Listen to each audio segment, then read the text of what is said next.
Have you seen Peter Attia's new article about menopause and hormone replacement therapy and safety? This is huge. It's very dense and very long, but really thorough and one of the best things I've ever seen. And super exciting for all of us that Peter Attia is turning his attention to menopause. Here's what you need to know. He starts off by stating the fact that HRT is unquestionably the most effective available treatment for easing the symptoms of menopause and improving the quality of your life. He explains very well that the debate actually lies in whether this relief comes at a cost of raising your risk of certain chronic diseases, particularly breast cancer, dementia, and cardiovascular disease. He then addresses these concerns one by one. First off, breast cancer. This is what he says, and he says it twice because he thinks it's so important.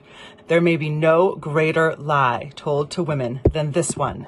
Based on the WHI, we know estrogen causes breast cancer. This is categorically untrue, Peter Attia writes. He says that the results of the WHI strongly suggest that it was actually the progestin, which was medroxyprogesterone acetate, and not the estrogen that is responsible for any elevated risk observed in the WHI, and that the estrogen itself may be protective against breast cancer. Since that medroxyprogesterone acetate is no longer used or prescribed in HRT as a synthetic hormone, it fell out of favor and has been replaced by bioidentical micronized progesterone for women who require systemic progesterone because they have a uterus. The WHI's results on breast cancer, he says, are effectively outdated. This is actually getting really long. I'm going to make a part 2.